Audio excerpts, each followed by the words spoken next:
soon as that ticket became available, I was dropping everything to go straight on there. I mean, that carp, it's out of hand, mate. It's massive. It's black, it's got a big old overslung mouth, really, really cool, like hooped overhead. I mean, it's got everything for a common, it really has. And for me, it's up there with one of the best in the country.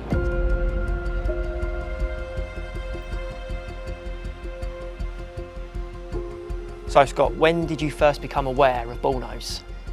Right. It would have been a few years back now. I remember seeing a picture of Jerry Hammond, who runs the lake with it. It was a late autumn capture. It just looked incredible.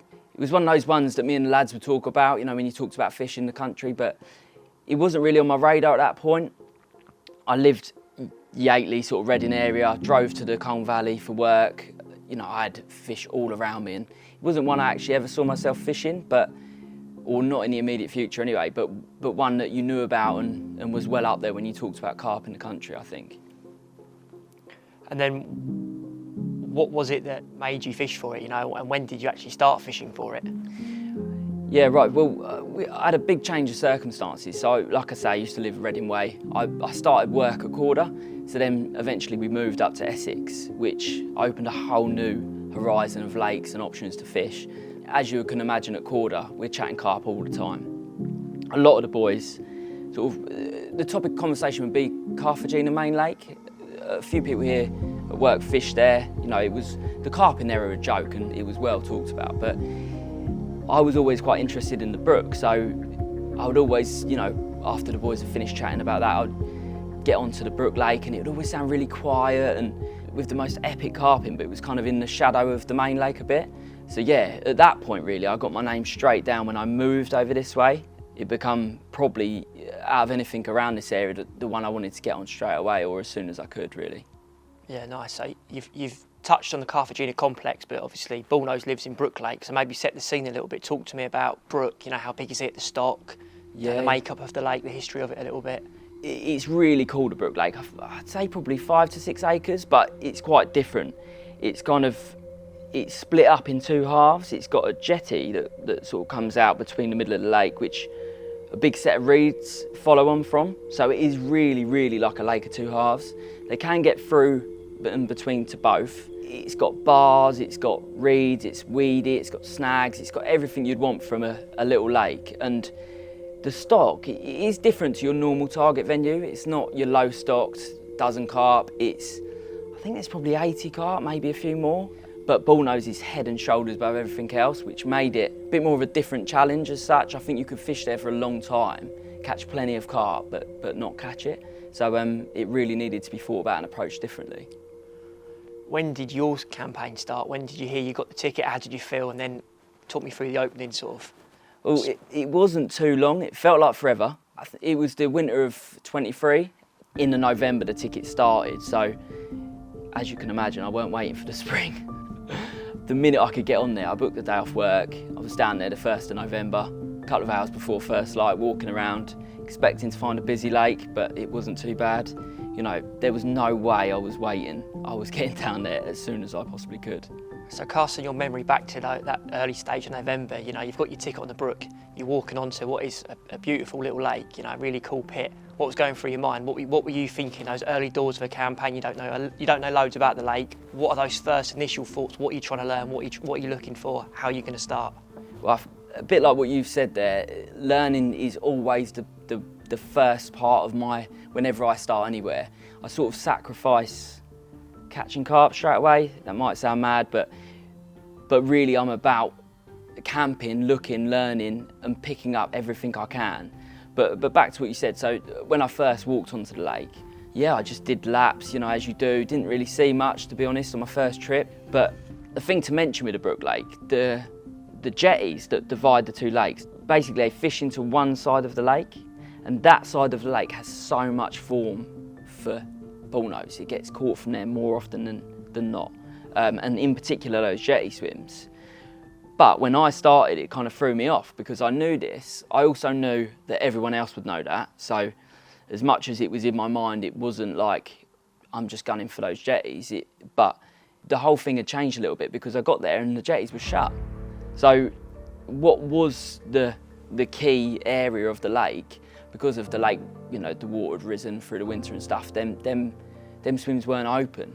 So it completely threw off, I think, what was happening on the lake and the patterns and where people would fish and stuff. Also, the swims had reduced down by then. There weren't many anyway, but they had reduced a lot, you know, so there wasn't really a lot of areas if there was a handful of people on, they're going to be in the same few swims because they hit these certain areas. But anyway, my first trip I fished Gerties, which the jetties, where they shoot out, the Gerties is the next swim around, and it's usually quite an underfished swim.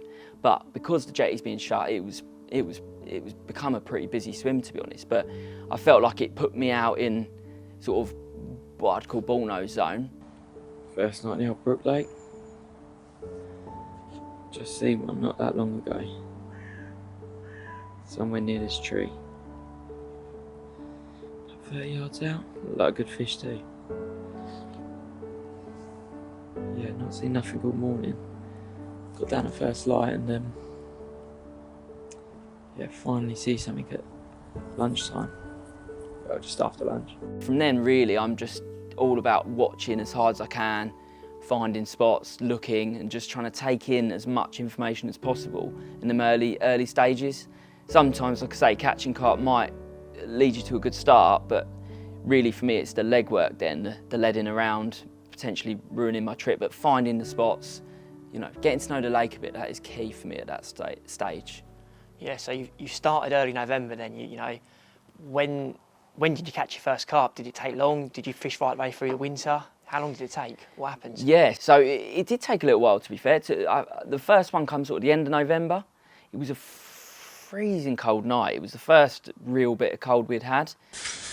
Right, finally off the mark, look. Everything is freezing cold. And we've got one. Fucking hell. Come on, Bullnose. I was in a swim called Zeros, which again is in the half, if you want to sort of call it that. An area that you could potentially fish the jetty's water, but with the jetties being shut, you know, it's out in a similar zone. But there was a few fish showing out there. Yeah, and I had my first one sort of fishing off the back of this sort of hump or bar, maybe just with a stringer, and had one sort of early into the night. From memory, I think it was like 28 pound mirror or something like that, but just done a bit of video on the mat. It was freezing cold. It was a big moon that night though, so the buzz was, I bet, you know, it was first well one on. from the new water was always special. Yeah, mate, yeah, especially in those sort of cold autumn conditions, you know. Yeah, I felt like it was a good start anyway. Well, it's never an easy time to start any campaign, is it? You know, going into those end of autumn, beginning of winter, and I guess a lot of people in your situation, as I know, I've got mates who fish carp, they'll wait until the following spring to get going. Everyone says, oh, I'll wait till March and get going there. But with you, it's you hit it pretty intense straight away, taking annual leave in November to go fishing.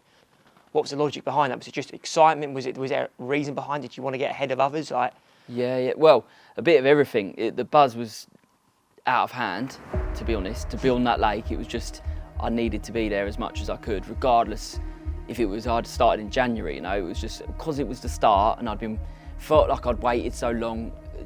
I was so keen, like so keen.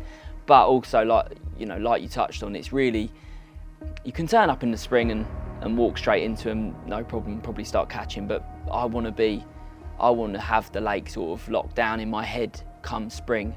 When the opportunity arises, I want to know exactly what I'm doing. I don't want to be missing any opportunities.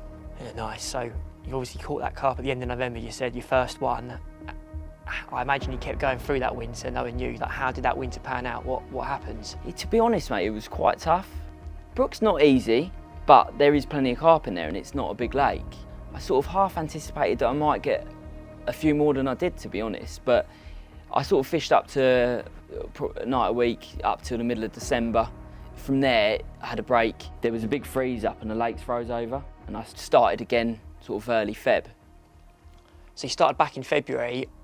Did you get straight back into the fish, or what was going on there? Obviously, it's a slightly better time of the year. You know, you're getting those more spring-like days, I guess, in February. You can do at least. You know, what was happening? What was the weather doing? What were you doing? Yeah, well, to be honest, I kicked myself a little bit because my first trip back, they were active, mate. They were awake. Like Benny Allen come down with me. We did a bit of product stuff, bit of a takeover, and yeah, we were. I got there right. So that trip, first trip back, yeah, I got down at first, well, in the dark basically. Had a wander round, and seeing what seeing as you do, looking for shows and stuff. But I remember being round in the Birch. Right, this is quite significant to sort of where I ended up concentrating. But I was round there and I thought, I wonder what the water clarity's like. So I flicked the torch on the edge, and this fish just ghosted past in front of the, under the torchlight. And it's kind of there and then it was gone. But my instant reaction was like, that was huge, But then I was like, it's probably just a torch. I didn't think much of it. But looking back, I think there's every chance that could have been Bullnose from what I know now. But anyway, the clarity was good, obviously. But yeah, so I ended up getting set up. By this point, the jetties were back open. So this is quite important. The jetties were back open. So I sort of got in the jetties for the morning. Me and Ben sort of, had a few teas, got the rods out, and I thought I'll watch from there, because you can look in one half of the lake, the half you want to look, but you can also see all of what's going on behind you. And at this point I hadn't caught loads of carp, so I wasn't completely focused on that half. I was still open to obviously fish for what come along, and sort of, although you're going on history, you're making your own mind up as you see it. But yeah, we were on the jetties, but right behind us there's a swim called the Twins, and it sort of fishes towards the back of the jetties. And there was carp up and down. They had woke up. It was a sunny day, and they were up and down there. There was this big old ghosty that I used to see every time I was there.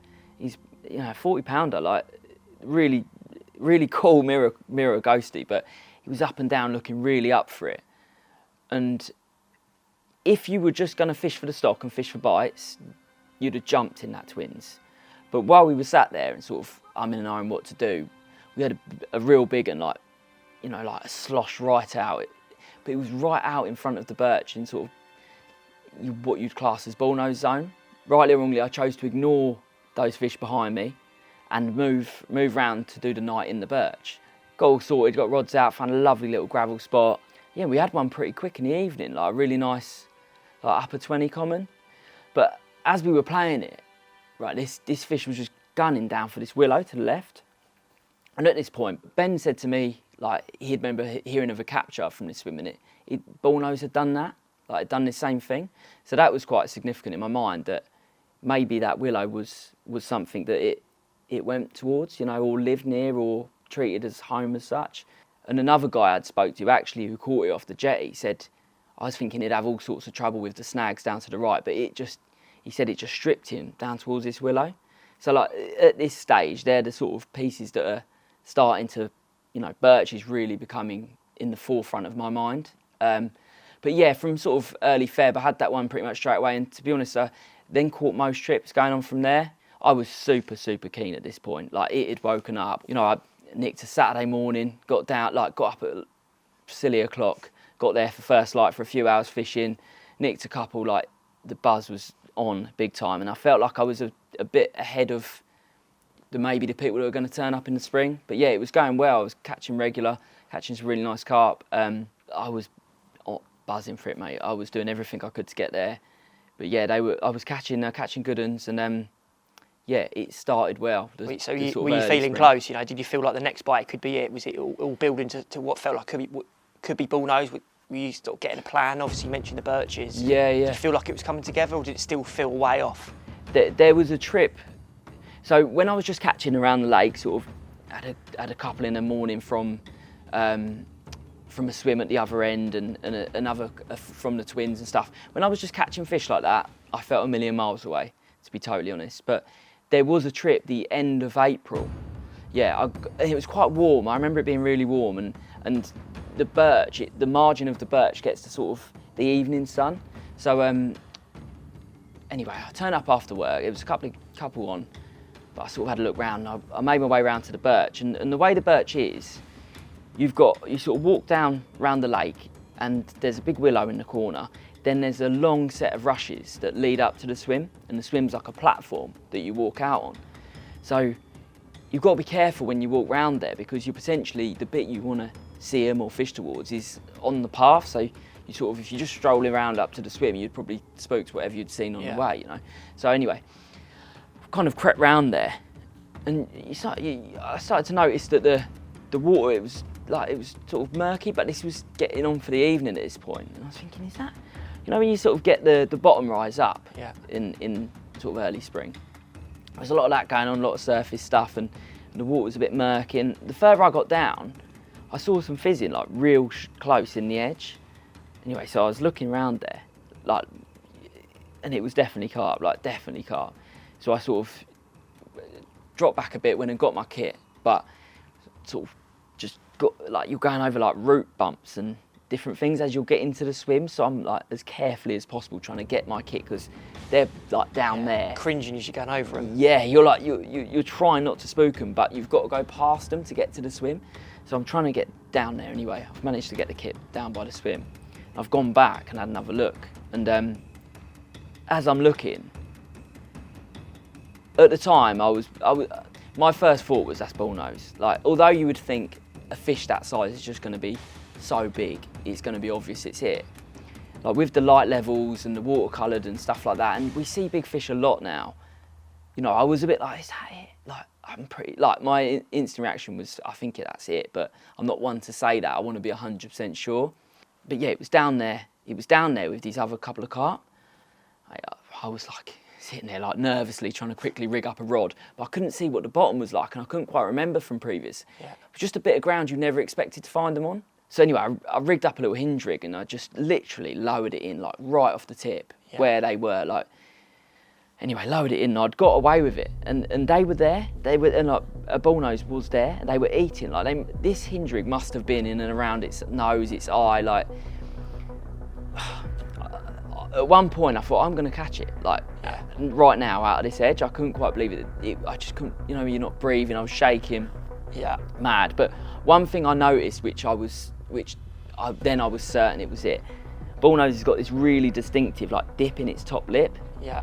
And that's what I could see. I could see that its mouth is big mouth and this big dip in its mouth. Like, and I was like, that is 100% it. It is eating around my rig. I'm like looking at the rod, looking at the rig. I'm thinking, why is this not going? Did you put much bait out? Or? No, nothing. Literally a single and like half a broken up boilie or two. Anyway, they just drifted off, right? And then in the end, I thought, right, I'm going to get set from the swim, and I'll put the rod back down there. I still couldn't see the bottom at this point. I put the rod back there for the night, and I put one just a little bit further out, and I was just hoping that they were going to come back to have a go on whatever they were eating.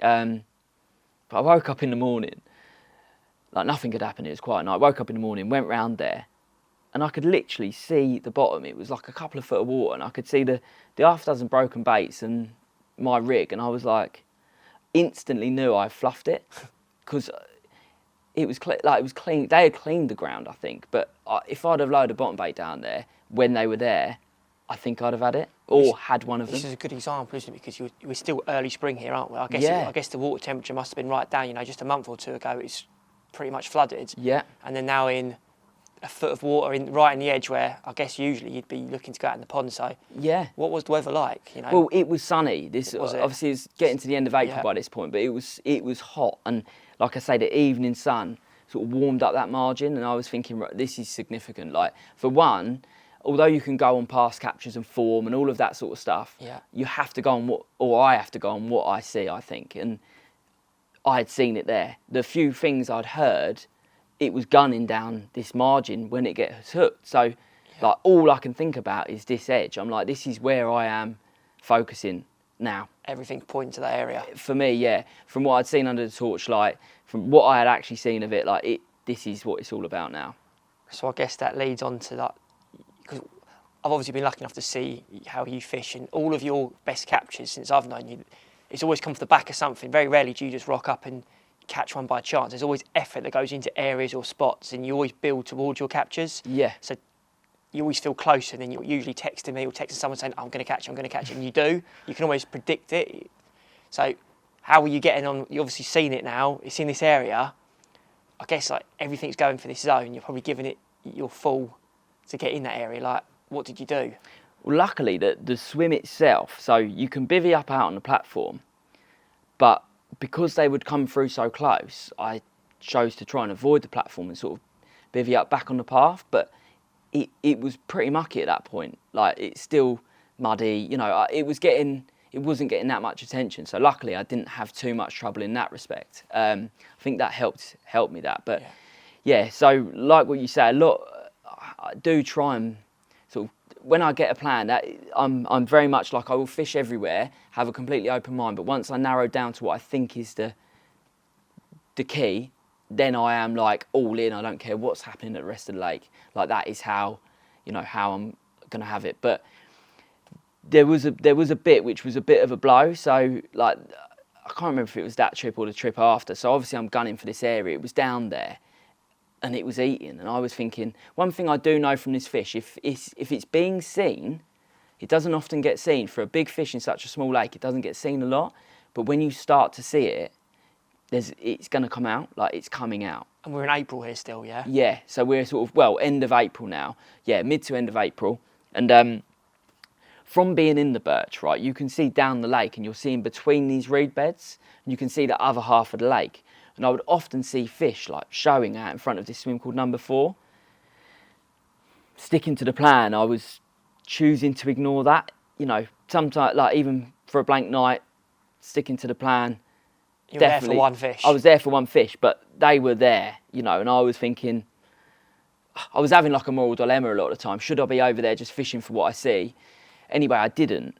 But what happened next was, it was down my edge where I said I see it, and down the birch margin, but it actually got caught from the swim out in 4 where I'd been seeing the fish. Really? So I was kicking myself, because everything, if you just turn up to a lake... How big was it? It was upper 51s. Were you there when it got caught? I wasn't, no. It was literally days after I had it around the rig, feeding around the rig, you know, so it was looking up for it and then it got caught. Yeah, so it was a bit of a blow, to be honest. I felt like I should have been in there. I should have gone with usual instincts and just fish for the fish. But anyway, I was happy for matey. It'd come out, which is good. It had been a long time since it had come out, and it was sort of a bit down in weight. So in my mind, it was like even more go time. Like, it was going to be on the munch, you know what I mean? It was 54 pound the spring before, and it was sort of upper 51s. Like, it was still eating in my head. So people were pulling off, and I was putting my foot down. So it's been out, you didn't stop. Obviously, you've got May and maybe June ahead of you before they spawned. So how long did you leave it after it came out before you got back down? You know, what were you thinking? How was the drive after that? Were you deflated, or was it like, I'm having that fish before they spawn? Yeah, no, mate, I was buzzing, to be honest. One, to know it was healthy, happy, like eating, and I got down days later. You know, if it was caught, I think on a Sunday night, I would have probably been down the Wednesday or Thursday for my work night, straight round to the birch. Even more so now, you know, I saw it there anyway. It's just gone and caught the other end. Like, if anything, I'm the furthest away from where it, you know, if anything, it's coming back. That was how I thought about it. So the very next trip I did in birch, I sort of, that spot I'd seen it feeding, it was just one of those weird occurrences where they'd got up on this really shallow bit of shelf. Like, it wasn't somewhere to concentrate, but the margin was. Yeah, that next trip, I had 3 out, all from the birch, and a couple of real good ones. But the significant one was this fish called wood grain, which was 36 pounds from memory. A really nice carp, but it was from a spot I'd found further down the margin, a lot deeper, which was important. You could sort of get away with putting a little bit of bait down there and then feeling comfortable eating it. You know, that was going to be the one. I'd caught from the swim, caught good fish. It was a brace of 30 pounders that trip. You know, I was just as keen as ever, and I felt like now I'd know where to get the bite from within that swim or within that margin. So yeah, before leaving that trip, I was lucky it was quiet because it had been caught. I was able just to bait that spot, you know, with the usual goodness of hemp and whatnot. Yeah, and then I was back again. You know, I think I did. So the missus was away with her mum, and I managed to get down to a Saturday night. Like, Touch in May. Yeah, mate, absolutely. Like, you're not saying no, are you? So I went back in the birch. They weren't about. I could see they weren't about it, but at this point, it didn't matter. You know, it was sort of. You're single-minded to that zone. You've baited it. That's where you're going. Yeah, absolutely single-minded, and really, the full moon was the middle of the following week. So the May moon you know, it was building to that. That Saturday was really just to get the bait in as I was fishing / like leaving, you know. Luckily again it wasn't too busy. The lake dropped right off because it had been caught, and yeah, I got the bait in again, which is important. How much were you giving him at this stage? Not loads, you know, but a good helping of hemp, a bit of boilie and a bit of tiger. Just on the one spot in that swim? Just in the one spot. Like once I feel like there's a place that I need to be angling, I don't want to spread my chances. One area for them to feed. One area, one rod, sometimes one spot, you know. But the one thing I did notice on the Saturday was I got right up this tree I hadn't been up before, and almost looked like the spot was glowing, like, but it was deep. You probably shouldn't, you know. I think in hindsight it wasn't glowing, because the next trip, I think it had been fed on, and I think, you know, where all the sediment sort of had settled back in that area, it just looked light, you know. You might see on some video clip I've got of it, it looked trashed, to be honest. So got the bait back on it, but I was itching. Like the few days building up to the next trip was just, it was out of hand, to be honest. I bet you were. So what happened on the next trip? So you got the bait, and I can imagine, you know, it's all you're thinking about. I imagine there wasn't... Mate, the lead up to that next trip, I'd been messaging Luke, who had been down, right? And he was on the jetty, and he had said, mate, I've seen Bullnose, like, looking really up for it, like charging around. He said that's going to do a bite. Like, so at this point I'm getting even more fired up. I've been messaging Lea Wheeler a little bit back and forth over my time on the lake. Yeah. And he sent me a picture, like, oh, a bit of motivation for you, like a year tomorrow that I caught it. And this is the day before I'm going, and it's the moon tomorrow. So it's a year anniversary since Lee had Bullnose. Yeah. And I believe in a lot of stuff like that. Like, for me, it might all be in your own head, so you just fish a certain way, but I like to look at all of that stuff. I think it means a lot. And I mean, my missus, I was chewing her ear off every evening. Like, I'm just like, if I can get in there, if no one's there and no one's been on the bait and I can get in there, like, I really feel like I could catch it. Like, I was starting to think that I was going to catch it without trying to sound, you know. Yeah, when you know, you know. Yeah, I just felt like everything was lining up. It could happen, like, it really could happen. If I could just get back in that spot, I felt like it would come back up this end, sulking from, you know, its previous capture, find the bait. It was obviously in the mood to eat. It needed to eat. It was all just lining up, and I was just losing. Like, I could not concentrate on anything. I can imagine. Those couple of days, it was beyond a joke, really. I bet the missus couldn't wait to get rid of you after all that. Yeah. When did you next get down, and what happened? So I'm pretty sure it was the Wednesday. Like, somehow got through work, just like absolutely itching. Yeah. Bomb down there, all these scenarios are flying. It's just horrible driving down there. It's just horrible. You're just thinking someone's going to be in there, blah, blah, blah. You know, all of the scenarios that are going through your head, you're like driving like a madman trying to get there. Within speed limits. Within the speed limits, obviously. But yeah, pulled up through the gate, like, you've got gate to get through, drive down, there's loads of cars, but you don't quite know if they're for the main lake or for the brook. Anyway, quickly got my stuff on the barrow, barrowed in, and there was quite a few people, but I could see all the way across the lake the birch was free.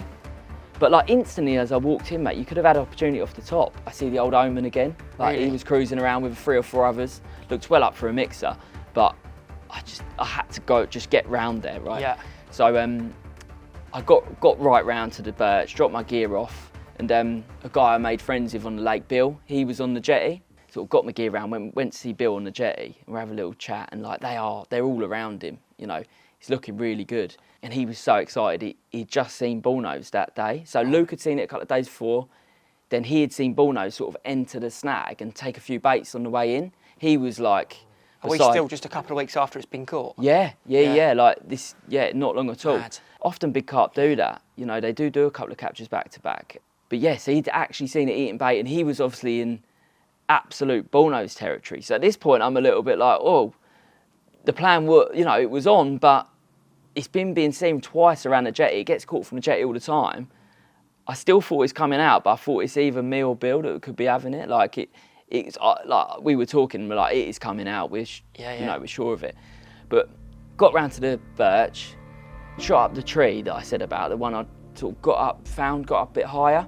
Yeah. And there was a few fish cruising over the top of the spot, and then I even see the odd one, like, again, I think there's a bit of video of this, but it dropped down and start feeding on the spot, and sort of a few bubbles come up and come away, and I was like, oh God, like, it is well and truly on. But yeah, it was a bit of a strange one really. I rigged that rod up, like walked around. The good thing is I could literally lower it in and just walk the rod back along the reeds back to.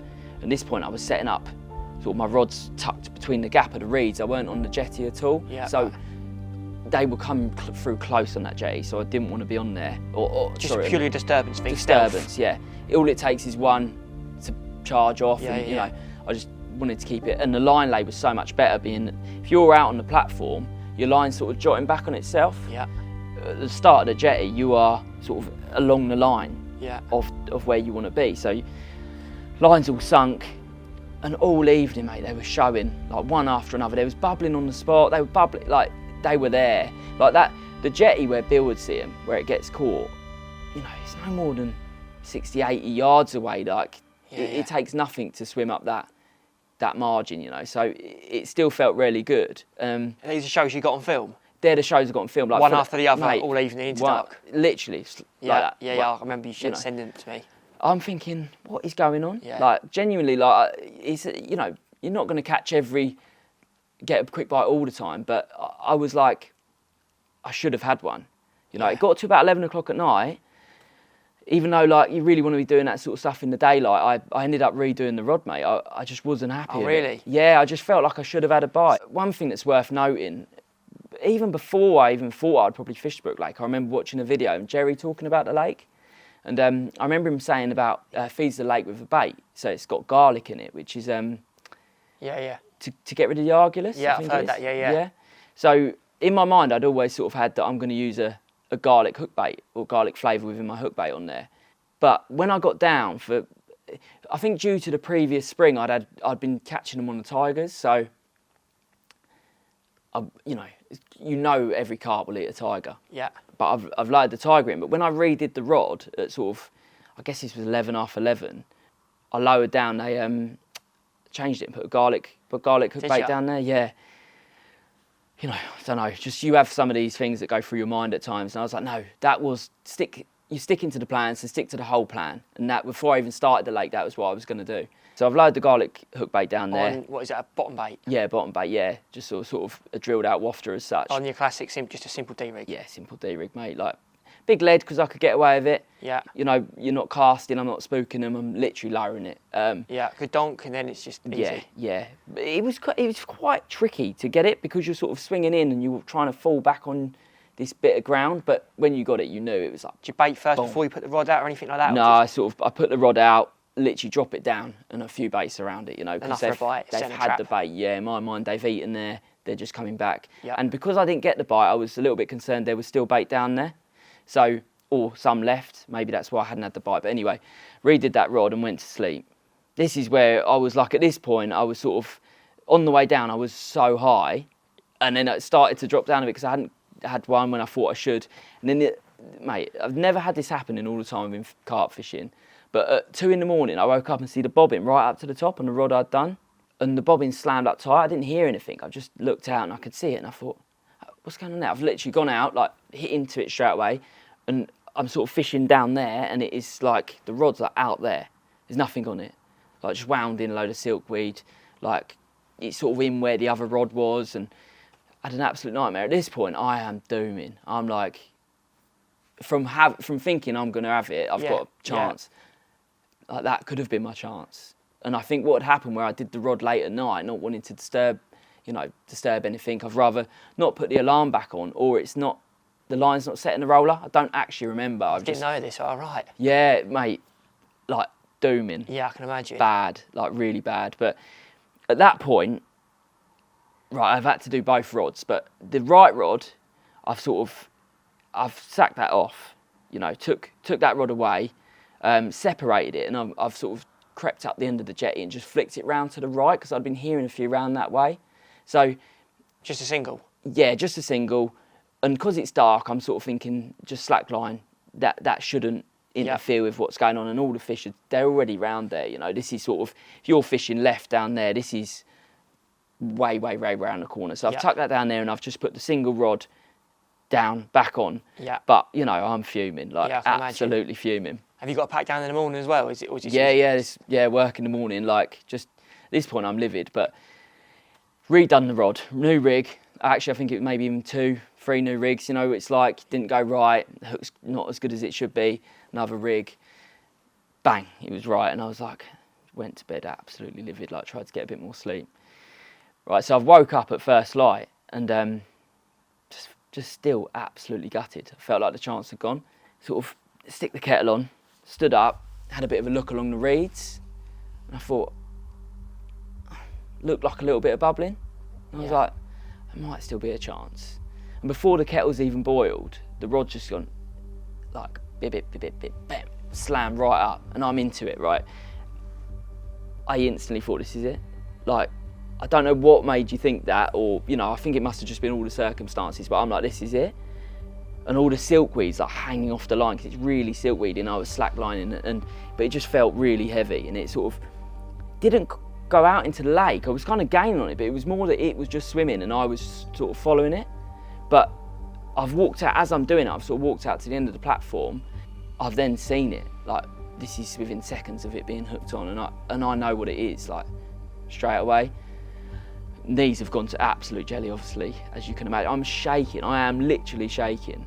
But it didn't really do a lot to start with, and it's known to ruck, but sort of where you're out on the platform, you've got like the really shallow bay that I said that it talks about feeding there, and it is just boring down there. It's sort of, there's plumes of silk coming up, loads of fizz, like just, but I can see it. It's in like a few feet of water, like boring into the bottom.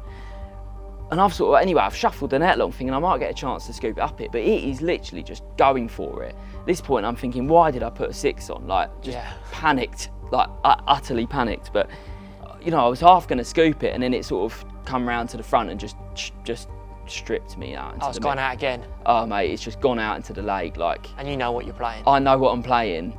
You've got lilies to your right. You've got like a bay round to your right as well, which I had trouble with one the week before.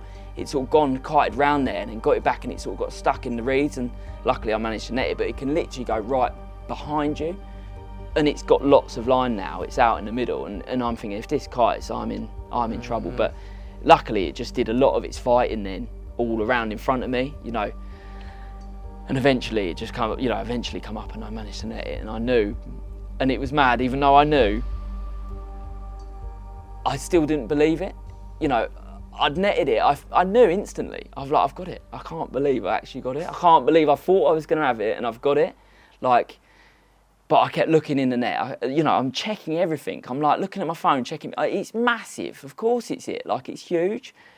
But one thing I was like checked, and then I remember I looked at the lip, and you could see the big dip in the lip, and I was like absolutely blown away, mate. Like, there's not many feelings like that, but you know, that for me is exactly why I do this sort of fishing. Like, it's great catching carp, but there is nothing like that. Like, when that fish goes in your net, it is, you know, the feeling's just another level, mate. I have only fucking done it. It's in there. Come on. Yes, yes, yes. Look, the width of that. Oh my God. Well, there's carp, and as you alluded to, that is a Champions League carp. I can imagine that the feeling is just overwhelming, the emotion. There's so much that must come into your head, obviously. Everything that's gone into it's over. You've got that fish in your net. Like, what was going through your mind now? What did you do? Mate, it's utter disbelief. Like, although all these pieces come together and you think, I am in for a chance of this fish, it's another thing actually happening, you know. It's so good, that feeling. Instantly rung the missus, like, without her doing what she does, there's no way I could ever do what I do, you know. But yeah, rung the missus, and I mentioned Bill, didn't I, earlier, who was on the jetty. Well, in the back, in the corner of my eyes, I'm playing it, I can see him, he's watching the whole thing unfold, and I've rung him, and he's like, I'm like, mate, I've got it, and he's like, what? Like, he just instantly reeled in, come round, like, mate, he was as happy as I was. Like, that genuinely made it for me. Like, to have a guy there who's just as buzzed as you are, like, it was brilliant. Like, it's everything, isn't it? It's nice to catch him, but to share it with someone else, someone who's appreciative, and it means just as much to them. Like, yeah, mate, and he wanted it himself, you know, to put that to one side and appreciate what was happening, and enjoy the moment.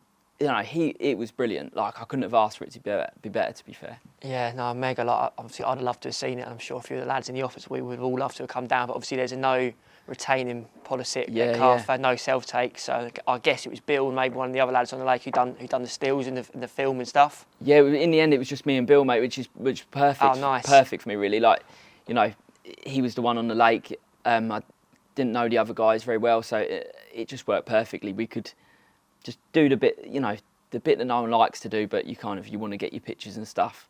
But obviously it's in your hands at that point. So we just dealt with that together, and it was such a good buzz. Like, even when it was on the map, like I was going, how could it not be it? You know, because even when Bill looked, I'm like, mate, tell me it's it. Like, I keep looking at it. He goes, it is it, isn't it? Like, we had back and forth, like, of course it's it. But when it was on the map, mate, there was no way it could have been anything else. I think that's it.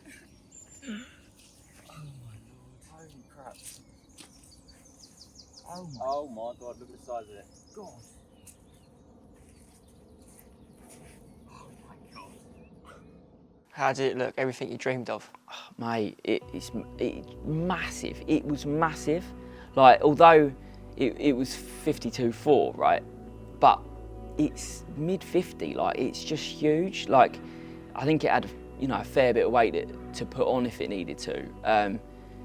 Yeah, just the most epic common carp that you could, you know, commons they need to be characterful, really, to sort of mean that much or want to go and fish for them, but this is as characterful as a common as you can find. Like, it was everything about it, mate. It just blew me away. Like, even as he's reading the weight, I knew what weight it would roughly be, but it's still, someone reading that weight for you is just like, it just blew my mind, mate. I remember swearing, like, you know, yeah, I just couldn't quite believe what had happened and the size of the thing, and it's just black, mate. It's just the most epic carp I've seen ever. Yeah, I mean, you do well to top that one. I think it is, in my opinion, one of the best ones about. You know, I would love to have seen that fish myself, but so buzzed when I found out you caught it, and I imagine you shared the buzz with all your mates. Yeah, mate, anyone that would listen. I think I bailed you up, you were on underwater, the boys all give us a bell, didn't they, and that, which was nice. Like, you know, it's just so good. It means so much when all your mates and everyone's like happy for you, and you know, those types of things really do make it. It was just such a good morning, mate. Like, exactly the epitome of what I go fishing for. That is, like, that type of morning is all I'm after. You know, it might only come around every so often, but when they do, mate, it is so worth the wait. Like, What a carp. Now.